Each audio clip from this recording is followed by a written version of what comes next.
my legs heavy, I don't get it. How come I haven't hit it already? Still working, I'm still learning, I'm still searching, finally earning something, finally turning something called a profit. If I hear you talking shit, don't get caught. Hello again, it's your boy Ken again, your simple runner. Welcome back to my channel. Alright, so I hope everybody's still staying safe and getting their vaccination, and I hope you are already vaccinated by this time. Well, that is our shot to getting back to normal and, going marathons. Alright, so today we are going to give an update with a shoe that I've been using for quite some time. And this is actually one of the hottest shoe out there, the Nike Vaporfly Next% 2, okay, or Vaporfly 2 as they call it. Okay, so why do we need to do an update with this shoe? Because I already completed my 100 miles with this shoe. And I can say it's a wow. Of course, we're going to talk about a little bit on the material that was used for those viewers that haven't really checked on the review on the shoe. I have a complete review of the shoe on my other videos, so you can check it out. And this shoe is one of the elite shoe out there. I think most people are buying this one compared to the Alphafly. But I'm gonna talk about directly about this shoe and not a comparison to other type of shoe by Nike.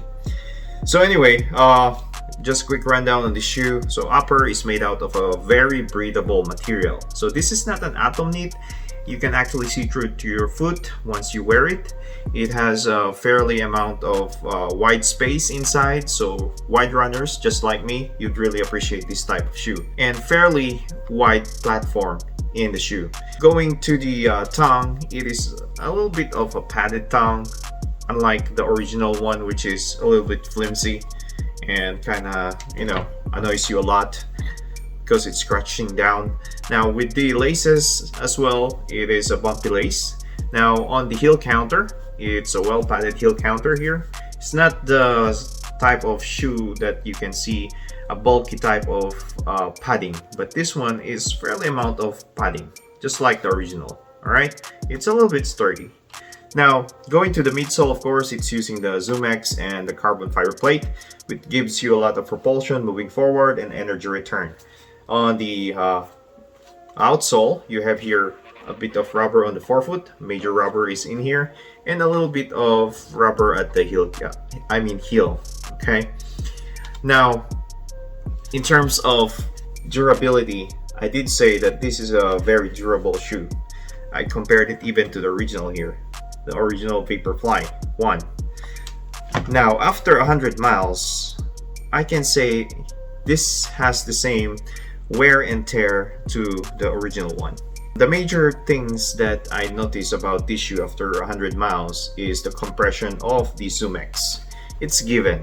Okay, any other type of shoe after you complete 160, 100 miles or more than that, you will immediately feel that the cushion is a little bit toned down or compressed. Compared to when I first bought this shoe, that kind of bouncy feeling is a little bit toned down with this shoe after 100 miles. But the thing is, if you put it on a percentage like 100% bouncy and squishy before, I would say this is around 78 or 75% still bouncy. So it does retain that kind of bounciness moving forward, and I would think that I still have like a couple of miles on this shoe, like 100 maybe, or probably 200 to put more before it breaks down.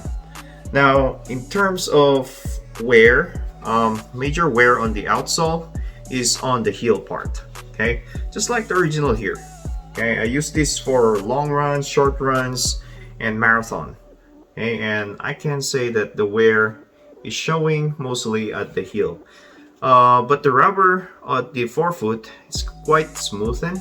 Okay, I'm a forefoot striker, so majority of my strike goes to the forefoot, and as you can see here that it has a little bit of wear.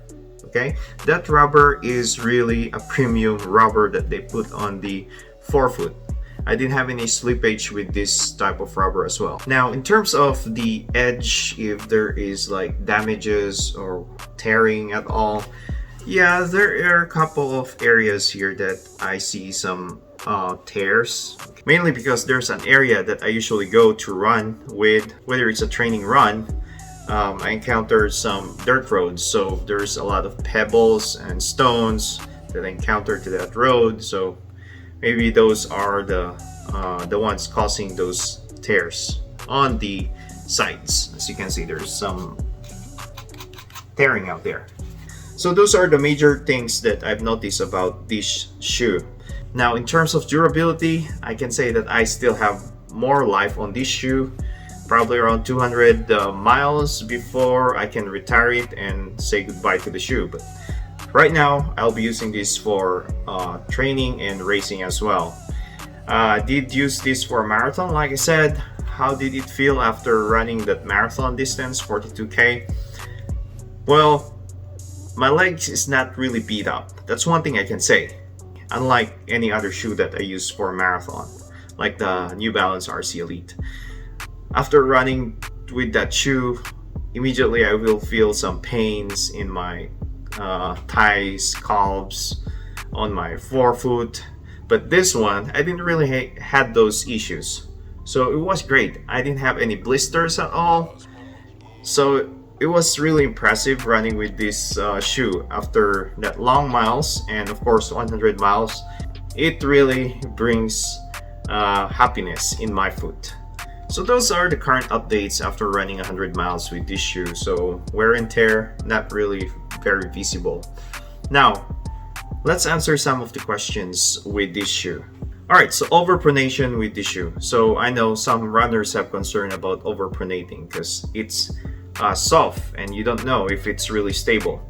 One thing I can say, this shoe is stable. I tried overpronating with this shoe because at distance like 26 kilometers or 20 kilometers itself, my foot is kind of sloppy. I just overpronate. Those moments, I feel like that the shoe kind of brings my foot into neutral. That's one thing I like about this shoe actually. It kind of brings you to a normal ground when you are running. Another concern is heel striking. So I heard that some people have issues with the original Vaporfly when it comes to heel striking. They find it a little bit unstable. I would say, yeah, there's some instability with the original. Okay, I will not lie. After running with this shoe for around 100 miles, there is a little bit of instability, okay? Especially if you don't really lock down the laces or lock down the upper. Okay, but I have issues with the lockdown with this original. Now, when it comes to this shoe, lockdown on the heel is really good, okay? The bumpy laces kind of help with that, and it kind of give you room to breathe on the mid part of the upper as well for those wide foot. I'm not gonna say that I'm a heel striker as well.